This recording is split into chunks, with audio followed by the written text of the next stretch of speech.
নমস্কার, আমি নিবেদিতা।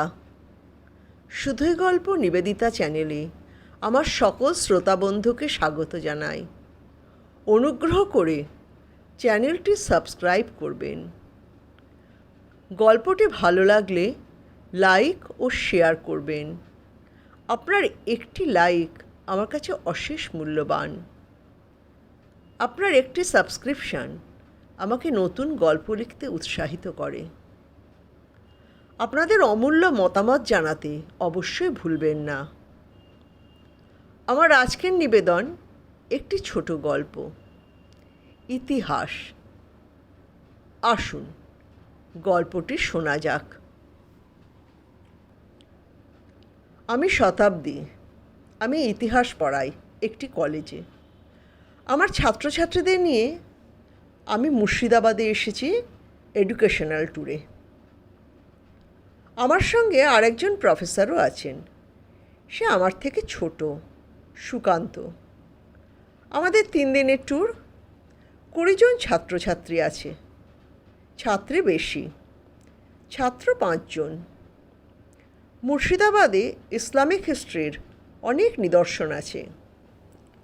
নবাব সিরাজউদ্দৌলার পুরো ইতিহাস তো এখানেই। এখান থেকেই তো শুরু হলো ইতিহাসের পরিবর্তন। মির্জাফরের বিশ্বাসঘাতকতায় নবাব সিরাজউদ্দৌলার পতন। ফলে বাংলার সিংহাসন অধিকার করে ব্রিটিশ রাজ। 1757 সালের 23শে জুন পলাশির যুদ্ধে বাংলার শেষ স্বাধীন নবাব সিরাজউদ্দৌলা ব্রিটিশ ইস্ট ইন্ডিয়া কোম্পানির রবার্ট ক্লাইভের নেতৃত্বে এবং তার নিজের প্রধান সেনাপতি মির্জাফরের বিশ্বাসঘাতকতার কাছে হেরে গিয়েছিলেন। শুরু হলো ভারতের পরাধীনতা, ব্রিটিশ রাজত্বের শুরু। ঐতিহাসিক শহর মুর্শিদাবাদে দেখার মতো অনেক জায়গা রয়েছে। হাজারদুয়ারি, প্রাসাদ সংলগ্ন এলাকা, ইমামবাড়া, বাচ্চাওয়ালি কামান, মদিনা মসজিদ, কাটরা মসজিদ, মতিঝিল, কত কিছু দেখার আছে। জাহানকুশা কামান, খোশবাগ, ভাগীরথী নদীর তীরে অবস্থিত নবাব আলীবর্দী খাঁ, সিরাজউদ্দৌলা ও তাঁর পরিবারের অন্যান্য সদস্যদের সমাধিক্ষেত্র। ছেলেমেয়েরা খুব উৎসাহ সহকারে দেখছিল।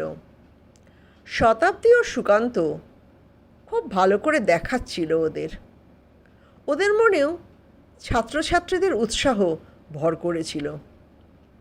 শতাব্দীকে দেখে মনেই হচ্ছে না ওর 40-এর কাছে বয়স হয়েছে। উৎসাহে ও যেন ছেলেমেয়েদের সঙ্গে দৌড়ে বেরিয়েছে। এই ট্যুরে ওরা বহরমপুর শহরটাও দেখে নিয়েছে।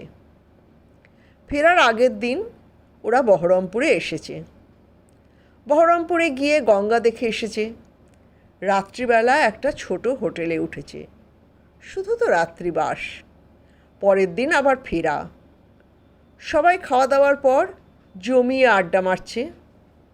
শতাব্দী আর সুকান্তও বারান্দায় দুটো চেয়ার নিয়ে বসেছে। চুপ করে বসে আছে। কেউ কোনো কথা বলছে না, যেন ভাবছে কী নিয়ে কথা বলবে। প্রায় মিনিট 10 চুপ করে বসে থাকার পর সুকান্ত কথা শুরু করলো। বলল, ম্যাডাম, আপনাকে দিদি বলে ডাকতে পারি? ম্যাডাম বলে কথা বলতে অসুবিধা হয়। শতাব্দী বলে, অবশ্যই, আমাকে তো কলেজে অনেকেই দিদি বলে। সুকান্ত ইতস্তত করে জিজ্ঞেস করলো, দিদি, আপনি বিয়ে করেননি কেন? একলা থাকেন কেন? শতাব্দী বলে, সে অনেক গল্প, একটা লম্বা গল্প। আমার বলতে আপত্তি নেই, তোমার কি অত ধৈর্য থাকবে শোনার? সুকান্ত বলে, বলুন না দিদি। পারিবারিক কোনো সমস্যা ছিল না ব্যক্তিগত? কতজনের কত রকম সমস্যা থাকে। তবে আপনার তো মা বাবাও চলে গেছেন, তাহলে? শতাব্দী এতক্ষণে কথা বলে, না না, আমার বাড়ির সমস্যা নেই। আমি মা বাবার একমাত্র সন্তান। আমার বাবা ভালো চাকরি করতেন, মাও স্কুলে পড়াতেন। আর যে বাড়িতে আমি থাকি সেটাও আমার বাবারই বাড়ি। আমি খুব সুখে আহ্লাদে বড় হয়েছি।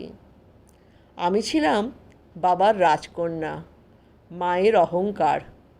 আমি দেখতে সুন্দরী, পড়াশোনাতেও ভালো, চলনে বলনে স্মার্ট, মা বাবার অত্যন্ত আদরের। আমার পাশের বাড়িতে থাকতো আমার অতি প্রিয় কাকু কাকিমা। তাদের এক ছেলে এক মেয়ে, অদিতি। অদিতি আমার সাথে পড়তো। অদিতির দাদা ছিল অভিরূপ। আমি ওদের বাড়িতে অনেকটা সময় থাকতাম।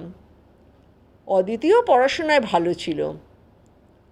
অদিতি আর আমি একসাথে পড়াশোনা করতাম। কাকু সাধারণ চাকরি করত, কাকিমাও গৃহবধূ ছিল।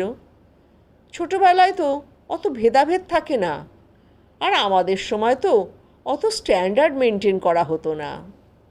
আমরা সবাই সবাইয়ের সাথে মিশতাম। অদিতি আর আমি একসাথে পড়াশোনা করে বড় হয়েছি। অভিরূপ আমাদের সঙ্গে বন্ধুর মতো মিশত। সেও ভালো ছেলে ছিল। আমি অদিতি স্কুল পাশ করলাম, কলেজে গেলাম, দুজনেই ইতিহাস নিয়ে ভর্তি হলাম। অভিরূপ আমাদের 3 বছর আগেই পাশ করেছে। ও ততদিনেই ইঞ্জিনিয়ারিংয়ের ফাইনাল ইয়ারের দিকে এগোচ্ছে। অভিরূপও পড়াশোনাতে খুব ভালো ছিল। কাকু কাকিমা ওকে নিয়ে খুব অহংকার করত। ওদের অনেক আশা, ছেলে বড় হয়ে তাদের অনেক আশা পূরণ করবে, তাদের বাড়িটা সুন্দর হবে। অভিরূপ বাধ্য ছেলে ছিল। সবচেয়ে মজার ব্যাপার কি হলো জানো সুকান্ত? আমি আর অভিরূপ কখন যে প্রেমে পড়ে গেলাম আমরা নিজেরাও জানি না। আমাদের অলক্ষ্যে মদনদেব আমাদের মধ্যে কামনা, বাসনা, আকর্ষণ জাগিয়ে তুলেছিলেন। আমরা বুঝতেও পারিনি। আমাদের জন্য কাউকে দূতের ভূমিকা পালন করতে হয়নি। আমরা নিজেরাই প্রেমে মজেছিলাম। আমি জানতাম আমার মা বাবা মেনে নেবে না। আমার বাবা অনেক উঁচু পদে চাকরি করত। সেখানে অভিরূপের বাবা ধারে কাছেও আসে না। প্রেম কি শোনে কোনো কথা? প্রেমের স্বভাবই তো হচ্ছে সব বাধাকে অতিক্রম করা। আমাদের প্রেমও চলতে থাকলো লুকিয়ে চুরিয়ে। আমি যেবার বিএ পাশ করি, অভিরূপ বিদেশে পড়ার সুযোগ পায়। ও আমেরিকাতে খুব ভালো জায়গায় সুযোগ পায়। অভিরূপ ওর হায়ার স্টাডিজ করতে যায়। ওর বাবা মা তো উচ্ছ্বসিত, স্বপ্নেও ভাবতে পারেনি অভিরূপ এত বড় হবে। আমার বাবা মারও তখন একটু মন গলল। তাদের চোখে অভিরূপ তখন অনেকটা উঁচুতে উঠে গেছে। আমার বাবার কাছে আবার বংশমর্যাদা অনেক বড়। বংশমর্যাদায় নাকি ওরা আমাদের সমতুল্য নয়। আমি অত ভাবতাম না। অভিরূপ বড় হচ্ছে, ওর ক্যারিয়ার উপর দিকে চড়ছে, সেটাই আমার শান্তি। প্রেমের সময় কে আর বাবা মার অত খেয়াল রাখে? তখন তো নিজের জীবনটাই সর্বস্ব। তখন মনে হচ্ছে কবে অভিরূপ দাঁড়াবে আর কবে আমি অভিরূপের কাছে যাব।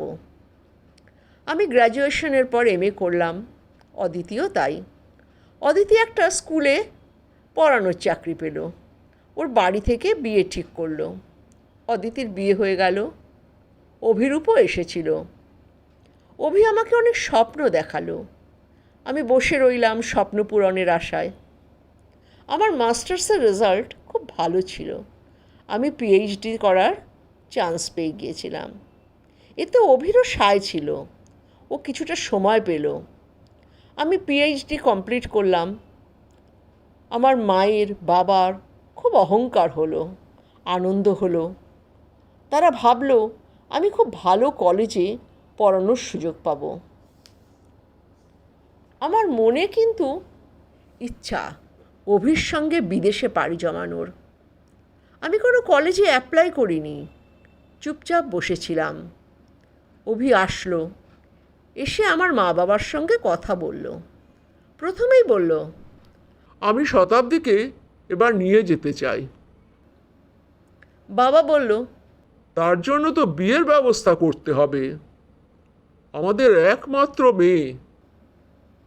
অভি বলল, হ্যাঁ, আপনারা এক কাজ করুন, রেজিস্ট্রির ব্যবস্থা করুন।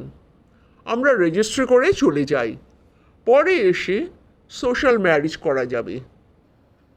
আমার মা বাবা তো রাজি নয়। প্রেমে পড়লে তো মানুষ অন্ধ হয়ে যায়, জানো তো। আমি বাবা মাকে রাজি করালাম, রেজিস্ট্রি হলো। আমি চলে গেলাম অভির সাথে। অভির সেই সব প্রাপ্তির দেশে আসলাম। শহর দেখে মন ভালো হয়ে গেল। ওর থাকার জায়গায় নিয়ে গেল, বেশ ভালোই ফ্ল্যাট। ভালো মনে সংসার শুরু করলাম। বেশি দিন সংসার করতে পারিনি, জানো। কিছুদিন সংসার করার পর অভি একদিন একজনকে বাড়িতে নিয়ে আসলো। তার নাম রিনা, বাঙালি মেয়ে। ওরা একসাথে কাজ করে, পরিচয় দিল ওরা বন্ধু বলে।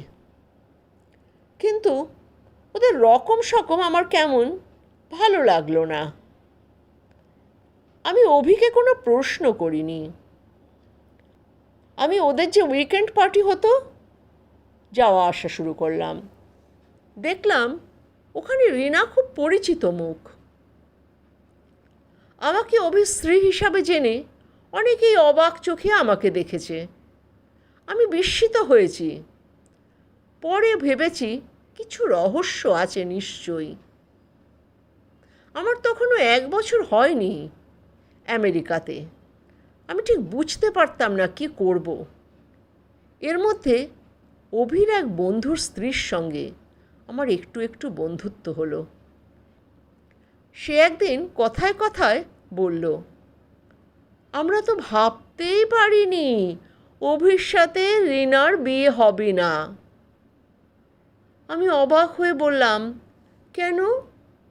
আমাদের তো কত বছরের সম্পর্ক।